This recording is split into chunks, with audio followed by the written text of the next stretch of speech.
Hello friends, welcome to our channel. எப்போவுமே ஒரே மாதிரி சாம்பார் வச்சு போர் அடிச்சிருச்சா, அப்போது இந்த பிராமின் ஸ்டைல் அரைச்சி விட்ட சாம்பார் ட்ரை பண்ணி பாருங்கள். டேஸ்ட் ரொம்பவே சூப்பராக இருக்கும். வாங்க எப்படி செய்யலான்னு பார்க்கலாம். அதுக்கு ஒரு கடாயில் கொஞ்சமாக எண்ணெய் ஊற்றி, இப்போ நான் 1/4 டீஸ்பூன் அளவுக்கு வெந்தயம் இது கூட சேர்க்குறேன். வெந்தயம் சேர்க்கும்போது உங்களோட சாம்பாரோட டேஸ்ட் ரொம்பவே சூப்பராக இருக்கும். இது கூடவே 2 டீஸ்பூன் அளவுக்கு கடலைப்பருப்பு ஆட் பண்ணிக்கோங்க. கடலைப்பருப்பு ஆட் பண்ணதும் அது நல்லா கொஞ்சம் பொன்னிறமாக ஆனதும் இது கூடவே கொஞ்சமாக பெருங்காயம் பொடி ஆட் பண்ணிக்கிறேன். உங்கள்கிட்ட கட்டி பெருங்காயம் இருந்தாலும் நீங்கள் ஆட் பண்ணிக்கலாம். என்கிட்ட இல்லை, அதனால நான் இந்த பவுடரை ஆட் பண்ணிக்கிறேன்.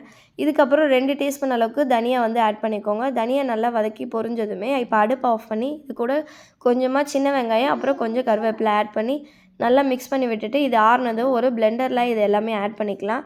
இதெல்லாம் ஆட் பண்ணி இந்த அரைக்கும்போது ஒரு கலர் சேஞ்ச் ஆகாமல் இருக்கிறதுக்காக கொஞ்சமாக மஞ்சள் தூள் அப்புறம் தேவையான அளவு தண்ணி கொஞ்சமாக சேர்த்து நல்லா அரைச்சிக்கோங்க.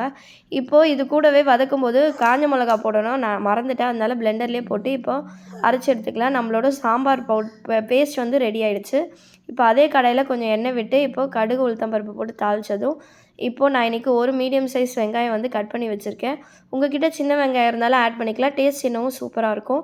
ஸோ இப்போ வெங்காயமும் நல்லா வதங்கிடுச்சு. இப்போ இது கூடவே நான் 2 சின்ன சைஸ் அளவுக்கு தக்காளி ஆட் பண்ணியிருந்தேன். இதையும் நல்லா சேர்த்து வதக்கிக்கோங்க.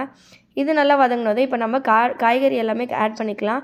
நான் இன்றைக்கி கத்திரிக்காய், கேரட்டு, பீன்ஸு, அவரைக்காய் போட்டிருக்கேன். உங்களுக்கு என்ன காய்கறி ஆட் பண்ணணுமோ நீங்கள் ஆட் பண்ணிக்கலாம். இதையும் போட்டு நல்லா கலந்து விட்டுக்கோங்க. இப்போ இந்த காய்கறிக்கு தேவையான அளவு உப்பு சேர்த்துக்கலாம்.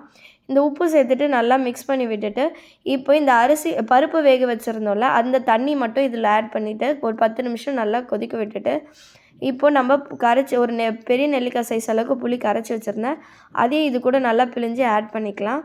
இதை ஆட் பண்ணி நல்லா மிக்ஸ் பண்ணி விட்டுட்டு ஒரு 10 நிமிஷம் கழித்து பார்த்திங்கன்னா நம்ம காய் கொஞ்சம் ஓரளவுக்கு வெந்திருக்கும். இப்போ இது கூடவே நம்ம வேக வச்சுருக்க பருப்பை ஆட் பண்ணிக்கலாம். ஆட் பண்ணி இது கூடவே தேவையான அளவு தண்ணி சேர்த்து நல்லா மிக்ஸ் பண்ணி விட்டுக்கலாம். மிக்ஸ் பண்ணி விட்டுட்டு இப்போது நம்ம அரைச்சி வச்சுருக்க இந்த சாம்பார் பேஸ்ட்டு இது கூட ஆட் பண்ணிப்போம். ஆட் பண்ணிவிட்டு ஒரு 10லேருந்து 15 நிமிஷம் நல்லா இப்போது சாம்பாரை கொதிக்க விடலாம். ஸோ தட்டு போட்டு மூடிடலாம். 10 நிமிஷம் கழித்து பார்த்திங்கன்னா சாம்பார் நல்லாவே கொதிக்க ஆரம்பிச்சிடும். இதுக்கு இப்போ நம்ம தேவையான அளவு உப்பு சேர்த்து அது கூடவே 1 டீஸ்பூன் அளவு நெய் சேர்க்கலாம். நெய் சேர்க்கறதுனால நம்மளோட சாம்பார் டேஸ்ட்டு ரொம்பவே சூப்பராக இருக்கும். 5 நிமிஷம் கழித்து பார்த்திங்கன்னா நம்மளோட பிராமின் ஸ்டைல் அரைச்சி விட்ட சாம்பார் ரெடி ஆகிடுச்சு. இப்போ கொத்தமல்லி தூவி அடுப்பை ஆஃப் பண்ணிக்கலாம்.